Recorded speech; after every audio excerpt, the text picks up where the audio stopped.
Hello, ladies and gentlemen, and welcome back to the podcast, and welcome to your AEW Dynamite post-show, man. And there is a lot to talk about in today's episode, man. There is a lot of people that are unhappy with the outcome of the main event of last night. We're going to talk about that in today's episode. We also see Willow Nightingale in action against the returning of Camille, who was out for, I believe it was actually 500 and some odd days that she was out. Willow defends the belt against Camille. We also had the TNT champion Kevin Knight in action. We also see the likes of Tommaso Ciampa in action as well. We also hear from the AEW Tag Team Champions FTR. And we also hear from Chris Jericho as well. And we also see Will Ospreay in action as well on last night's episode, man. We'll talk all about that in today's episode. So let's start off tonight, man. We hear from Renee. She's backstage, seemingly in the parking lot. Renee says that management has been trying to get a hold of MJF for the past couple days, ever since MJF had beat Kenny Omega. Renee then was trying to tell MJF that he will be facing Darby Allin, but MJF doesn't hear it. Don Callis is here. Don tells MJF sorry Andrade didn't get the job done. MJF then looks at Don Callis and says, well, what do you mean that he didn't get the job done? And Don says, well, you didn't look at the match? And MJF says, no. I was too busy getting ready for my match against Kenny Omega. So Don Callis reiterates that Andrade had lost the match against Darby Allin, which seemingly has Darby Allin now as the new number one contender for the AEW World title. Renee then finally tells MJF that he will be facing Darby Allin tonight, as a matter of fact, right now. MJF then rushes to the backstage area. We have Darby Allin and MJF up next, but MJF is here. Darby's already in the ring. MJF was yelling, no, no. MJF says he doesn't want something to happen. If he doesn't want something to happen, it will not happen. MJF says his back hurts after wrestling Kenny Omega. MJF says that he's doing Darby a favor, and it says that Darby is not championship material. MJF then tells Darby he's not ready to be world champion. Darby quickly grabs the mic away from MJF. Darby says all it takes is one night to drop the wrestling world on its head. Darby then starts crying. Darby says that he's ready.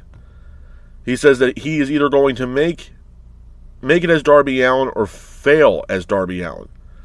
Darby then yells to ring the bell, but Bryan Danielson says, hold on. Danielson says he got a message from Tony Khan. Danielson says that it's unfair for MJF to wrestle unprepared. Instead, Danielson then announces that the match will happen in tonight's main event. Danielson also says that if MJF refuses the match, he will be stripped of the AEW World title.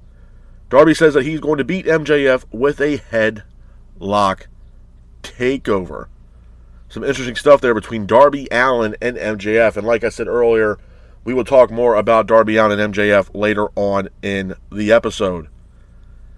But moving on from that, we go into our first official match of the night. Is Tommaso Ciampa taking on Xavier Desmond from the Rascals. The match itself, it was a good match. It was a back and forth match between Ciampa and Desmond, with Ciampa keeping the pace of the match. Ciampa hits a running knee, but Xavier hits a cutter, followed by a DDT. Xavier then hits a frog splash for a near fall, landing on Tommaso Ciampa. Xavier then goes for a springboard maneuver, but Ciampa counters it with a jumping knee, followed by Ciampa hitting a running knee, taking out Xavier Desmond, pins for the 3, and your winner of the match is Tommaso Ciampa. After the match, Ciampa grabs a microphone and says that this was the example on why because I'm sick of waiting. Ciampa says that he wants all the gold. And Ciampa says whoever wins between Darby Allin and MJF, Ciampa is coming for the AEW World title. Some interesting stuff there from Tommaso Ciampa. Moving on from that, we hear from FTR. FTR come out to the ring with Stokely Hathaway. Dax grabs a microphone and says he's read a lot of the complaints. He says the fact that FTR wins again makes the fans angry. Dax says the fans want to see the underdog. Dax then mocks the crowd. Dax calls Copeland and Cage losers. Dax says as long as FTR are tag team champions, Copeland and Cage will never challenge for the AEW tag team titles again. Hathaway then grabs the microphone. He mocks the AEW tag team division. He also says that there is no competition for the AEW Tag Team titles in AEW. Wheeler says that he wants to pay homage to Copeland and Cage. FTR then have a moment of silence for Copeland and Cage, followed by a 10-second pose mocking Copeland and Christian Cage. Some interesting stuff there from FTR. Moving on from that, we have a TNT title matchup. It is Kevin Knight defending the TNT title against Claudio Castagnoli. The match itself, it was a good match. It was a back-and-forth match between Kevin Knight and Claudio Castagnoli, with Kevin Knight keeping the pace of the match. Claudio hits an uppercut on Knight for a near fall, followed by a giant swing, but Kevin Knight goes to the top rope, hits a UFO splash off the top rope, landing on Claudio Castagnoli, pins for the 3, and your winner of the match, and still TNT champion, is Kevin Knight. After the match, Kevin Knight grabs a microphone. He praises Claudio, but Knight talks about losing the trio's titles and tells Mike Bailey to keep his head up. Kevin Knight then talks about Darby Allin and MJF and says that he is keeping an eye on the match. He also says that it'd be nice to see Kevin Knight as Jet 2 belt. So it looks like Kevin Knight is also keeping an eye on the World Heavyweight Championship. Moving on from that, we hear from Chris Jericho. He's being interviewed by Renee. Renee's in the ring interviewing Jericho. Renee says everyone is happy to see Jericho back. Renee says that last week Ricochet thought Jericho was going to be rusty. Jericho says it's great to be back in AEW. He also talks about Dynasty. But he's quickly interrupted by the demand. Ricochet then has a microphone and says that he respects Jericho. But Jericho doesn't listen. Ricochet says that Jericho didn't get the job done at Dynasty. Ricochet then tells Jericho to quit, but Jericho then says that Ricochet is bald. He also mocks the demand. Jericho then tells Ricochet to walk down to the ring and face him tonight. Ricochet then goes to the ring, but Jericho attacks Ricochet, but the Gates of Agony attack Jericho, leaving Jericho helpless in the middle of the ring. Some interesting stuff there between the Demand and Chris Jericho. Moving on from that, we go into our next match of the night. It is Will Ospreay taking on Hechicero. Don Callis is here. Don introduces Hechicero, but the match itself between Ospreay and Hechicero was actually a good match. There was a back-and-forth matchup between Ospreay and Hechicero, with Hechicero keeping the pace of the match. Ospreay hits a Hurricane Rana, but Hechicero hits a jumping knee onto Ospreay's neck. Ospreay then hits a Pele kick, followed by a springboard forearm for a near fall. Ospreay hits an enziguri followed by a hidden blade, but Hechicero counters the hidden blade. The doctors are checking on Ospreay. Hechicero then hits an elbow off the top, landing on Ospreay's neck. Ospreay then gets up, though, hits a Stun Dog Millionaire, but Hechicero applies a triangle on Ospreay. Ospreay breaks the hold by hitting a Styles Clash, followed by a hidden blade, landing on Hechicero, pins for the 3, and your winner of the match is Will Ospreay. After the match, you can hear Don Callis saying that he's going to Plan B. Tony Schiavone is wondering what Plan B is. Ospreay then stares down Marina Shafir, who was standing in the crowd. But then out of nowhere, Mark Davis is here. He attacks Ospreay and hits a devastating pile driver on Ospreay, leaving Ospreay helpless in the middle of the ring. Moving on from that, we hear from Tekla. Tekla standing in the crowd. Tekla has a microphone. She talks about Dynasty, but she also talks about beating Jamie Hayter. After this, Tekla is interrupted by Alex Windsor, the New Japan Strong Women's Champion. Windsor says that she needs to beat the hell out of Tekla. Tekla then mocks Hayter and Will Ospreay. Windsor then talks about Tekla being fired from Japan. Windsor then says she wants a match with Tekla. The Sisters of Sin are here, but Windsor fights off Julia Hart and Sky Blue. And then Windsor goes through the crowd to go after Tekla. So it looks like Alex Windsor has some unfinished business with the current AEW Women's Champion, Tekla. Some interesting stuff there between Windsor and Tekla.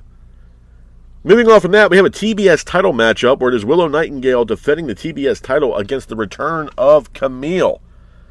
The match itself was a good match. It was a back-and-forth matchup between Willow and Camille, with Willow keeping the pace of the match.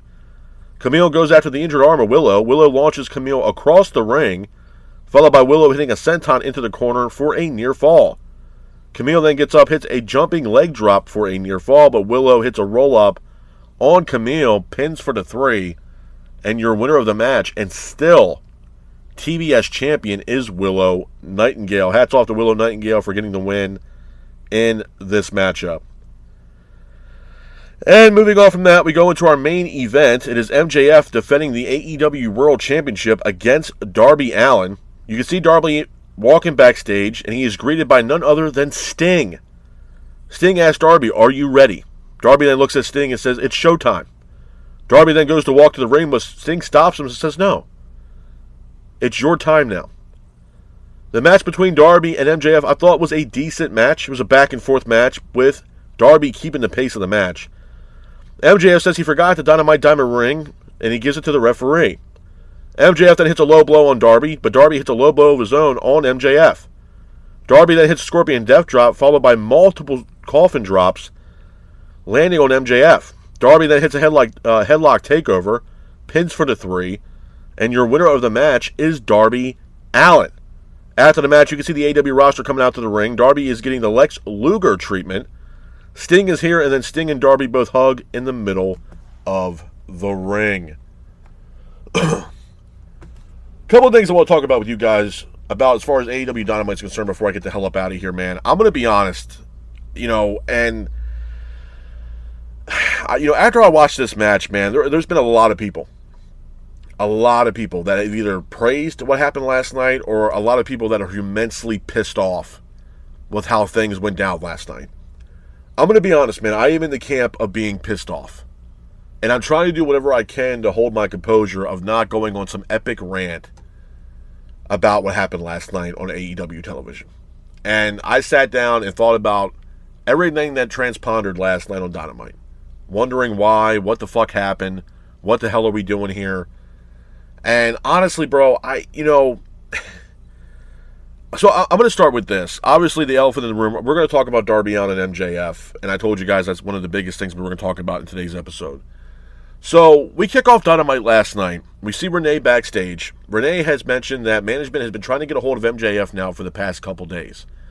Hasn't heard a word from MJF. But then behind Renee, we see this black SUV show up. The door opens, and then we see MJF. MJF then was excited about beating Kenny Omega. He was mentioning Dynasty. Renee's trying to tell about Darby Allin, but MJF doesn't really give a shit what Renee's talking about. And then Don Callis walks up. Don Callis congratulates MJF, but he also lets MJF know that Andrade was unsuccessful in beating Darby Allin at Dynasty. So this confused MJF. MJF's like, "What the hell are you talking about?" Don Callis says, "Well, hell, you didn't watch the match?" And MJF said, "No. I was getting ready for my match at Dynasty." "Why? What happened?" "Well, Andrade lost. Darby Allin now is a new number 1 contender." Of course, this irates MJF. MJF is pissed off. But Don Callis then walks away, and then Renee, finally gets MJF's attention. And Renee lets MJF know that, hey, Darby Allin's a new number 1 contender.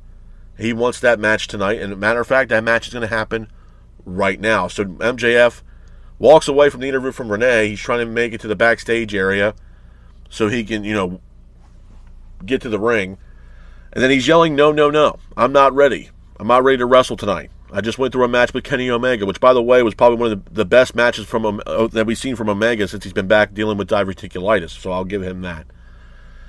This shit was sloppy, man. I'm going to be honest. This was a fucking joke. I'm sorry. Look, I know there's a lot of people out there that are diehard Darby Allin fans. I get you.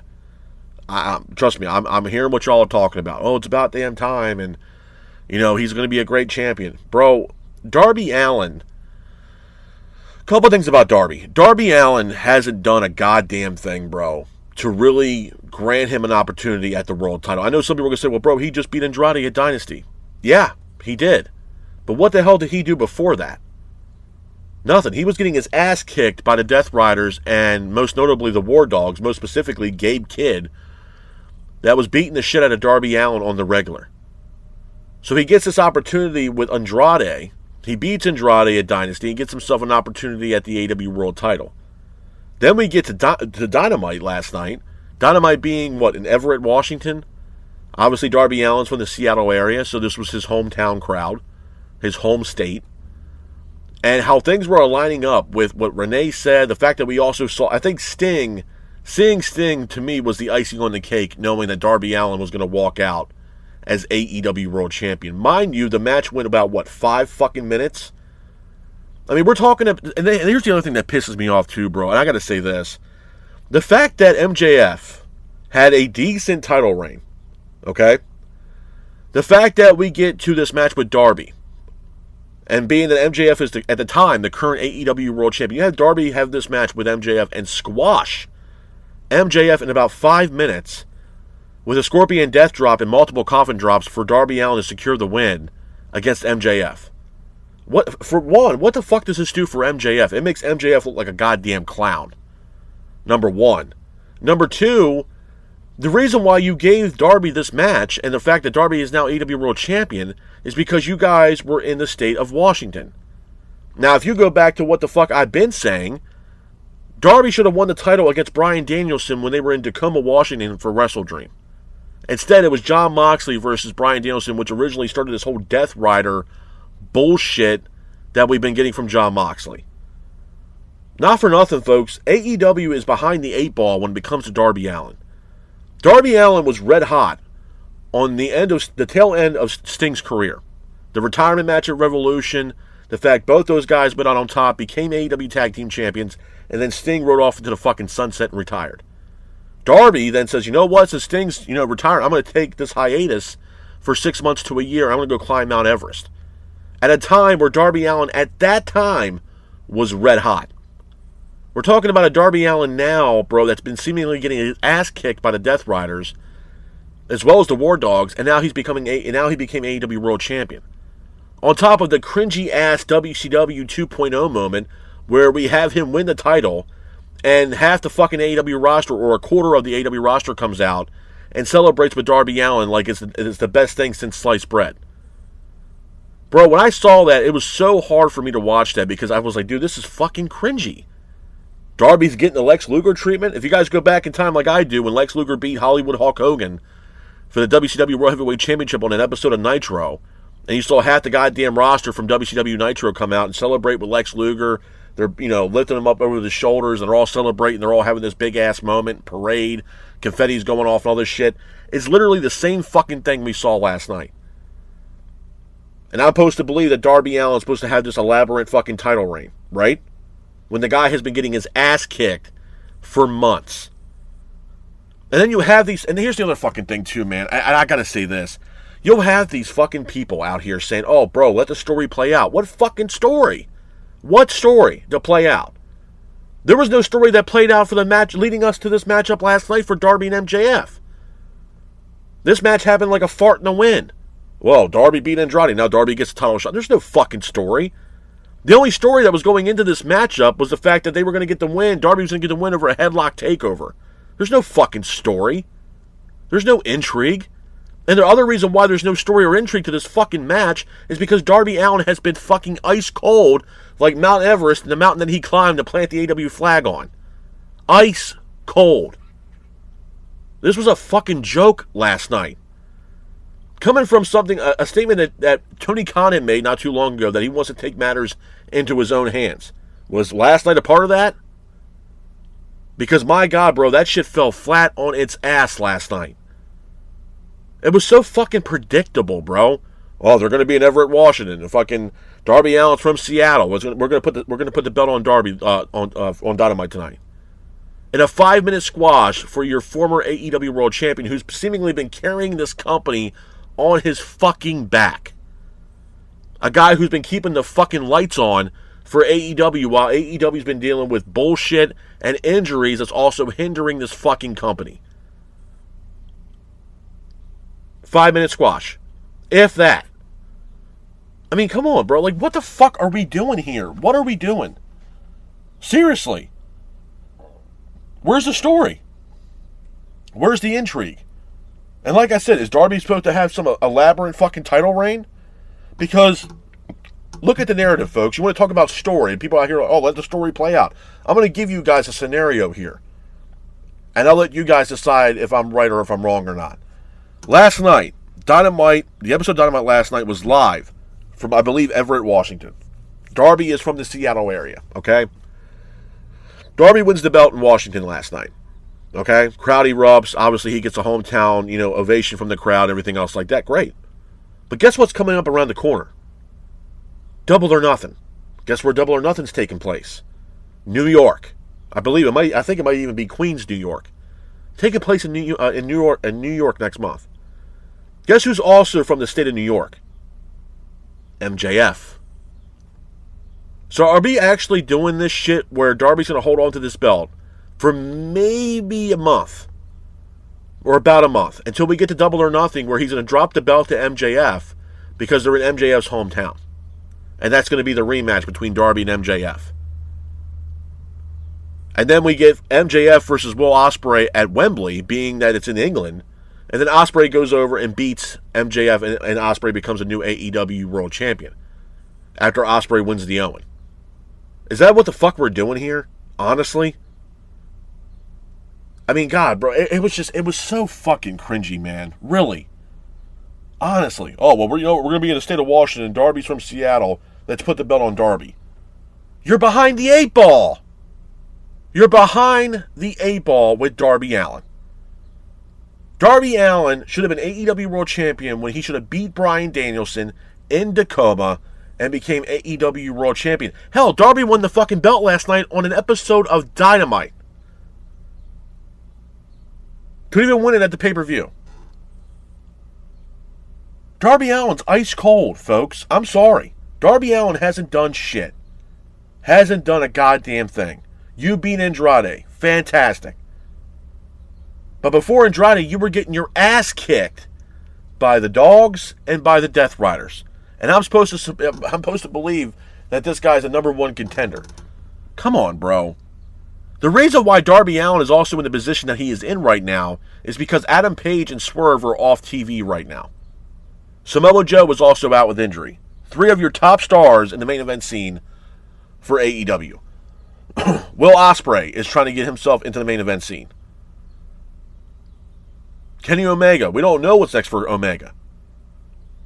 We had that little backstage, shit from Omega and Ospreay where it looked like Omega was going to give up, and Ospreay said, hey, man, there's still time left for you to become AEW World Champion.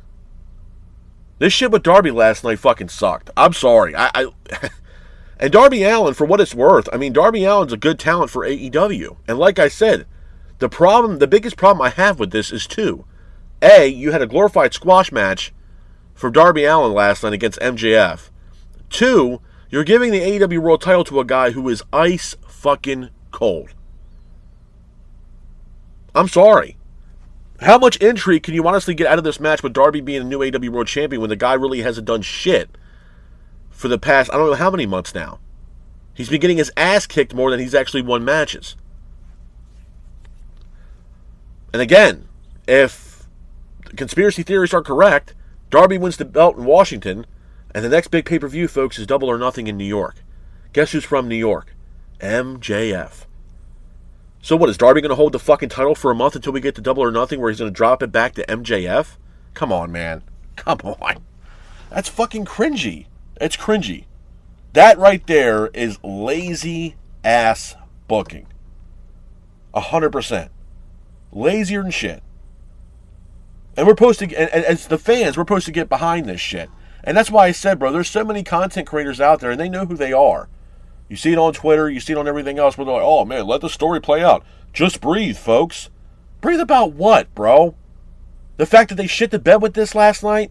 The fact that we're supposed to let this shit just play out and play out as it's supposed to be? With the fact that Darby's possibly only going to have a title reign for maybe a month? What fucking story? What is there to play out? Just for Darby to drop the belt to MJF in a month? What does that do for MJF? And not only that, what does it do for Darby Allin now that he's AEW World Champion if he's going to drop the belt in a month? What title reign is that, bro? Honestly. The fact of the matter is, AEW was striking the iron when the iron was hot when MJF was World Champion. MJF was the guy keeping the fucking lights on. I'm sorry. And if you don't like that, there's the fucking door. But that's the truth.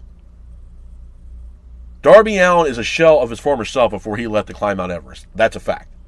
This is not the same Darby Allin. The Darby Allin that we had before he climbed Mount Everest, man, he was dedicated to AEW. He was willing to risk it all. He was excited to be there. There was a whole different feeling around Darby Allin than what we're getting now. Now, fans, I honestly think besides where they were at last night, I don't think fans really give a shit about what Darby Allin's doing right now. Honestly. Might be a hot take for a lot of people, but it's the fucking truth. But then you'll have those other content creators out there kissing the ass of Tony Khan. Oh, this was the greatest idea of all time. Let's put the belt on Darby. Why? So Darby can have his Lex Luger moment? Come on, bro. Get the fuck out of here, man. It's so cringy. So now you guys, when I say that AEW has a lot of resemblance to WCW, look what we saw last night.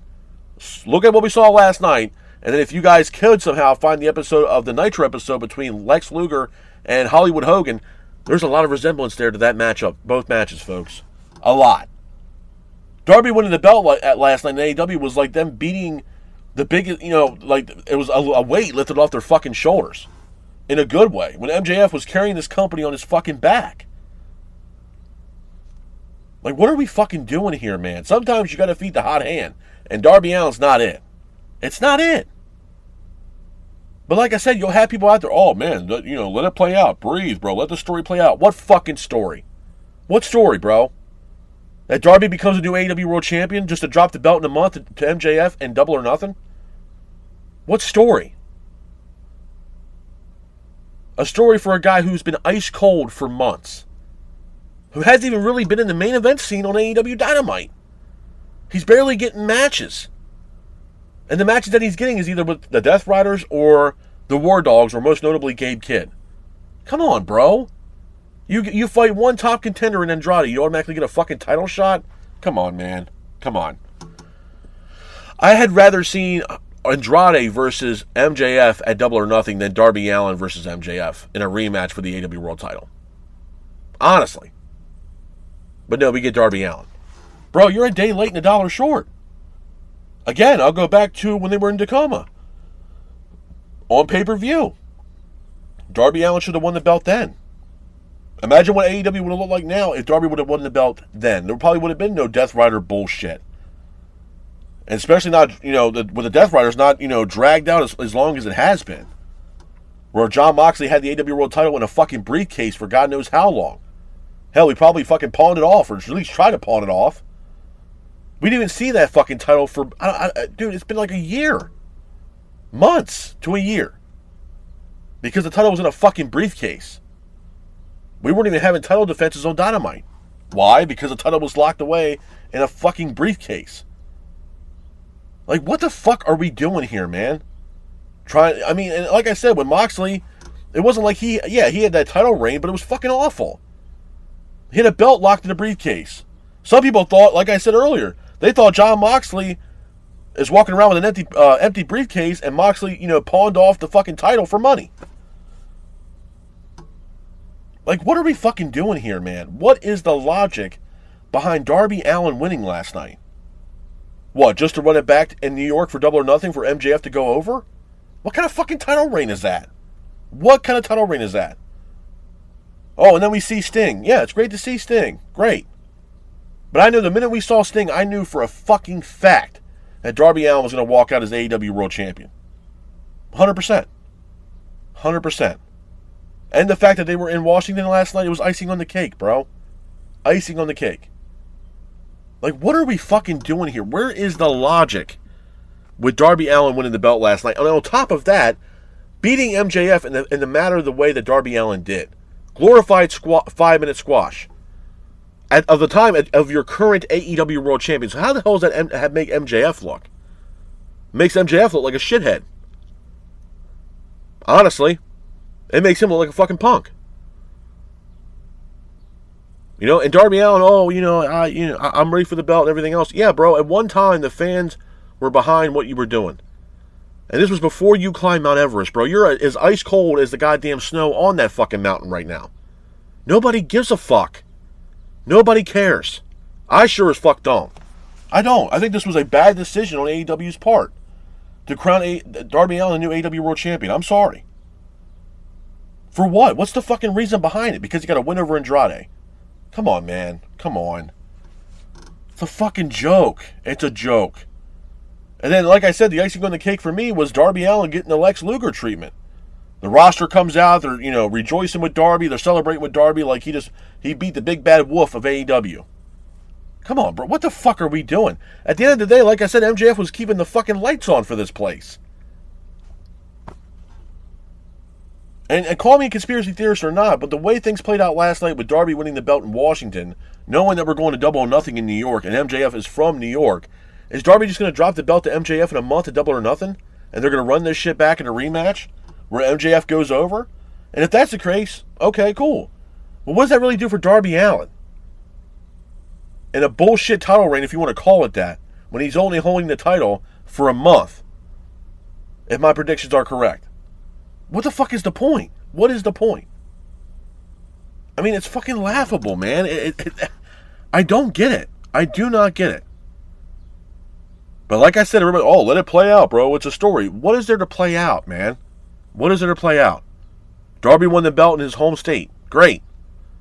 What has he done up to this point to even get himself a title shot besides beating Andrade? Nothing. He's got his ass kicked more than he's won matches. How many times has Darby Allin main evented a show or pay-per-view since he's been back? Don't worry, I'll wait. Goose egg, bro. Like, come on, man. Like, what the fuck are we doing? What are we doing? And Tony Khan said, I'm going to take matters in my own hands? If that was Tony Khan's decision last night, bro, Jesus Christ. You need writers. And someone that knows how to tell a fucking story, bro, because that was fucking awful last night. I'm sorry. Darby Allin's done nothing, bro. You beat Andrade. Fantastic. Great. They gave you this opportunity because they were in Washington last night. And yeah, Darby made this comment about it only takes one moment to put the wrestling world on its head. Yeah, Darby Allin did that last night, and not in a good way.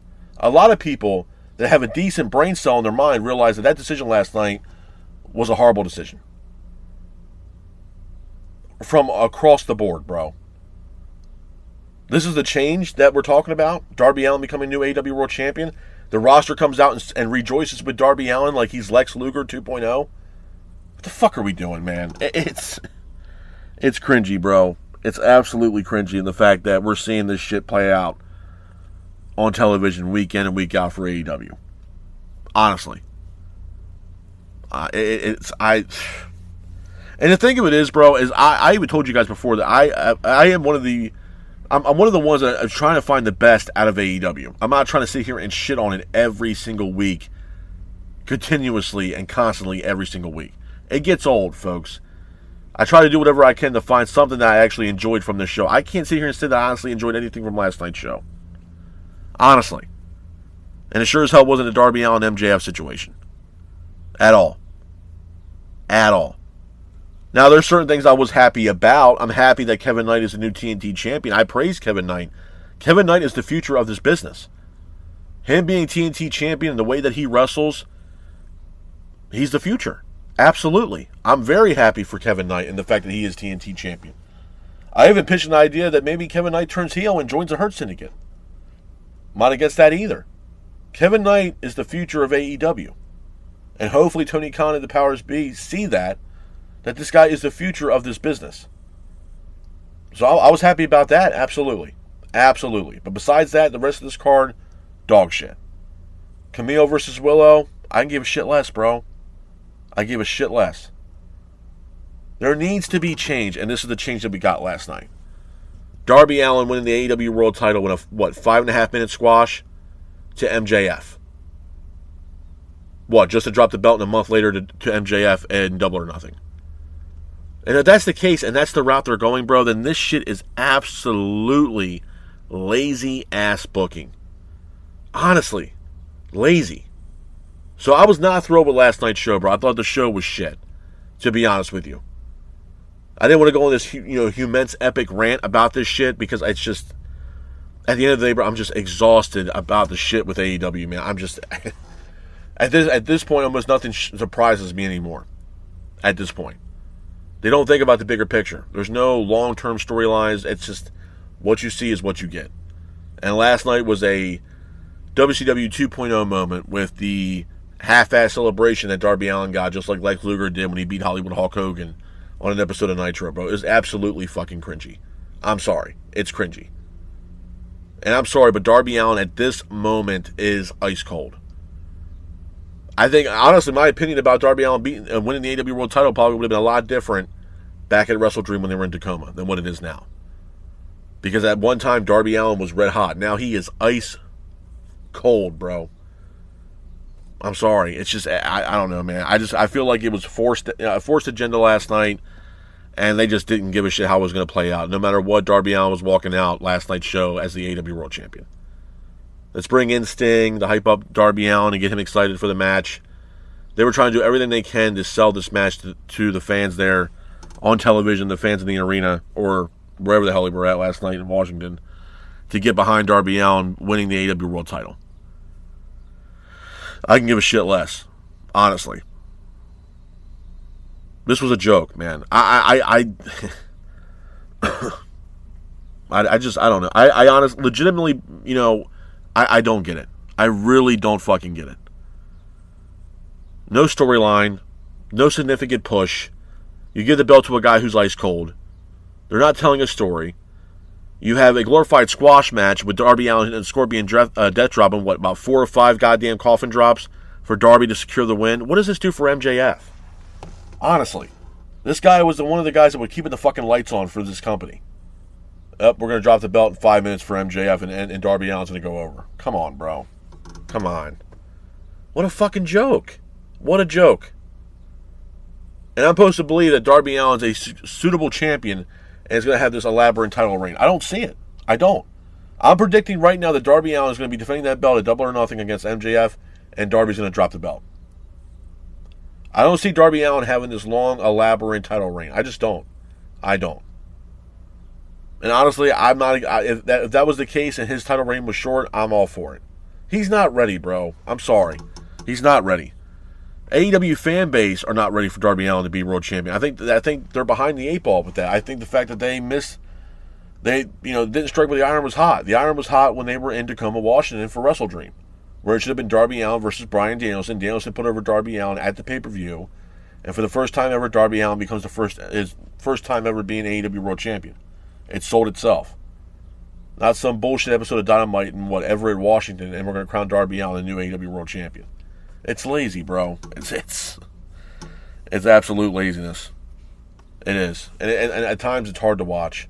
And that's why I said, bro, I didn't want to go on this long, elaborate rant and start screaming and yelling, getting all pissed off. It's just, at the end of the day, it's exhausting, man.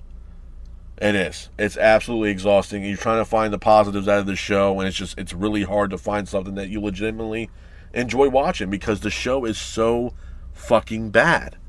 And last night was a pure example of that. Darby Allin becoming the new AEW World Champion was a very, very bad idea. And like I said, bro, I can just see the writing on the wall that Darby Allin's going to be going into Double or Nothing defending that AEW World Championship against MJF, and Darby will drop the belt at Double or Nothing. So I don't see I'd be shocked if Darby Allin is going to have some kind of long, elaborate title reign that some people believe that he's going to have. I just don't see it. I think Darby Allin's going to hold on to that belt for a month, and he's going to drop that belt back to MJF. So all this was going to be for nothing. Because AEW and the powers that be backed themselves into a corner. And they're trying to find a way now to pivot, and that's their pivot. It's a joke, man. No storylines, no long-term booking, no intrigue for this match. And that's exactly what we got. Now that Darby Allin's a new AEW World Champion. And half the roster coming out and celebrating with Darby like he's the next Lex Luger. It's a fucking joke, man. It's a joke. It's sad, man. It is. This company has a lot of resemblance to All Japan Pro Wrestling and WCW. And what happened last night was the pure definition of what I'm talking about with the celebration that Darby Allin was getting in the middle of the ring, just like how Lex Luger got the same celebration from the roster of WCW after Lex Luger beat Hollywood Hogan. Same shit. Same shit at the end of the day, man. It's absolutely cringy. So there needs to be change in AEW, and hopefully we see some kind of change here relatively soon, bro, because right now for AEW, it's not looking good. But with that being said, though, this is my review of AEW's Dynamite. I hope you guys are out there staying safe. Be careful, and remember, stay classic. Peace.